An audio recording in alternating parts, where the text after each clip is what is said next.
ज्येष्ठ मास के शुक्ल पक्ष में जो एकादशी आती है उसे हम निर्जला एकादशी के नाम से जानते हैं। आज हम उसी का महात्म्य श्रवण करेंगे और उसका क्या महत्व है ये जानेंगे।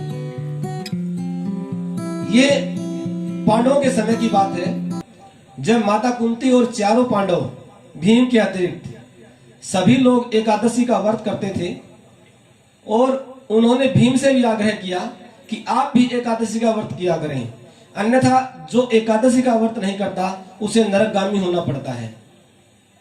इस पर भीम ने कहा कि एकादशी करना मेरे बस की बात नहीं है, क्योंकि मेरे पेट में वृक्क नाम की अग्नि सदा उदीप्त रहती है और उसी के कारण मैं भूखा नहीं रह सकता। आप हर एकादशी की बात करते हैं, मैं तो एक समय भोजन ना करने पर भी जिंदा नहीं रह पाऊंगा, लेकिन मुझे ये चिंता भी है कि मैं नरक जाने से कैसे बचूं। उसी समय वेदव्यास जी वहां पर पधारते हैं और भीम वेदव्यास जी से पूछते हैं कि हे पितामह, मुझे सभी ये कहते हैं कि एकादशी का व्रत करो वरना नरक में जाना पड़ेगा, लेकिन मेरे पेट में जो अग्नि है उसके कारण मैं व्रत नहीं रख पाता, तो कृपा करके आप मुझे ऐसा व्रत बता दीजिए कि सिर्फ वर्ष में एक बार ही व्रत करना पड़े और उसके प्रभाव से मैं नरक जाने से बच जाऊं।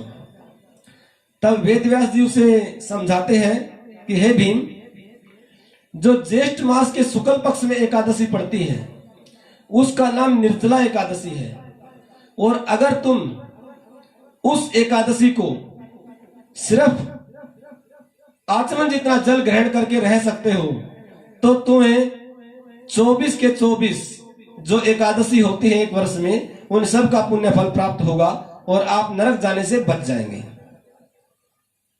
अब अगर हमारा स्वास्थ्य इस बात के अनुकूल है, इजाजत देता है कि हम रह सकते हैं, तो हमें भी प्रत्येक मानव को निर्जला एकादशी का व्रत अवश्य करना चाहिए। इससे 24 की 24 एकादशियों का फल प्राप्त हो जाता है। अब इसका फल क्या क्या है पहले तो हम जान लेते हैं। अगर आपको नियम पूर्वक और विधि विधान से अगर आप इस एकादशी का व्रत करते हैं तो आपको यमराज के दूत लेने नहीं आएंगे, ये गारंटेड है। आपको विष्णु भगवान के पार्षद लेने आते हैं अंत समय में, और पद्म पुराण में इस बात का वर्णन मिलता है, अगर हम नियम पूर्वक एकादशी का व्रत करते हैं दिन में और इस दिन सिर्फ आचमन में जितना जल लिया जाता है उतना ही जल ग्रहण करना चाहिए। अब आचमन का मतलब है 6 मासा जल, उसको आप ग्रहण करें और रात्रि को जागरण करें, श्री हरि विष्णु भगवान का कीर्तन करें, तो आपको प्रत्येक पहर में करोड़ों स्वर्ण मुद्राएं दान करने का फल प्राप्त होता है। जो आप दान देते हैं इस दिन वो अक्षय हो जाता है, वो हमेशा बढ़ता ही रहता है, और मनुष्य इस एकादशी का व्रत करके वैष्णव पद को प्राप्त होता है।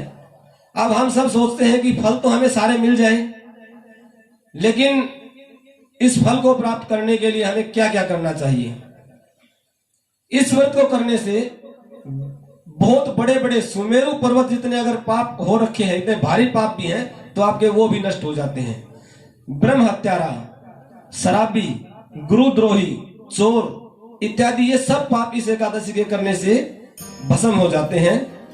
अब करना कैसे है इस बात को आप समझ लें।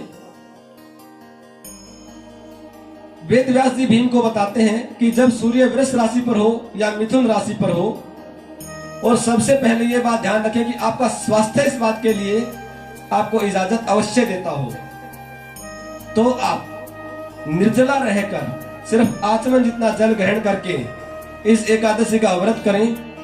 व्रत करने से पहले आपको करना क्या है कि भगवान के सम्मुख बैठकर पहले संकल्प लें कि हे प्रभु, आपकी ही कृपा से मैं बिना अन्न और जल के सिर्फ आचमन जितना जल ग्रहण करके आज इस व्रत को पूर्ण करूंगा। फिर भगवान विष्णु का पूजन करें, जलमयी धेनु का उसको दान करें। अगर आपका सामर्थ्य है तो असली गाय का दान भी कर सकते हैं, नहीं तो घृतमयी गाय का दान करें। पुराणों में इस बात का वर्णन है, अगर हम श्रेष्ठ और सुपात्र ब्राह्मण को दान करते हैं, जैसे अन्न, वस्त्र, गो, जल, सैया, सुंदर आसन, कमंडल, छाता और जूता, जितना आपका सामर्थ्य हो, अगर ऐसा आप दान करते हैं तो दान करने वाला व्यक्ति सोने के विमान पर आरूढ़ होकर स्वर्गलोक में जाता है और वहां पर प्रतिष्ठित होता है। इसके अतिरिक्त एकादशी की कथा हमें अवश्य सुननी चाहिए, क्योंकि कथा के बिना भी हमें व्रत का पूरा पूरा फल नहीं मिलता। अगर आप श्रेष्ठ ब्राह्मण के मुख से इस कथा का श्रवण करते हैं तो हमें इतना फल मिलता है कि उसका वर्णन नहीं किया जा सकता। अगर आप ज्यादा दान ना भी कर पाए तो कम से कम एक मीठे जल का घड़ा, एक जल लें और मीठे जल से उसे शक्कर इत्यादि मिलाकर एक मीठे जल का घट अगर आप दान करते हैं, कम से कम इतना तो हमें दान अवश्य करना चाहिए। उससे भी हमें पूरे वर्ष की एकादशियों का फल प्राप्त हो जाता है। और ये नहीं है कि आपको इतना ही दान करना है, जितना आपसे संभव हो वो करें। व्रत रखें, श्री हरि विष्णु भगवान का कीर्तन करें, रात्रि जागरण करें, और द्वादशी को जब आप व्रत का पारण करें तो जितना अपना सामर्थ्य है ब्राह्मण को भोजन, दान, दक्षिणा दें। और कल मतलब यानी 18 तारीख को एकादशी है, उसका व्रत करें, और 19 तारीख को व्रत पारण का समय है 5:30 से 6:50 तक। उस समय आप जल में तुलसी के पत्र डालें और उससे अपने व्रत का पारण करें। अगर ऐसे आप विधि विधान से व्रत करते हैं तो आप सब पापों से मुक्त होकर विष्णु लोक में जाते हैं और आपको अनामय पद प्राप्त होता है।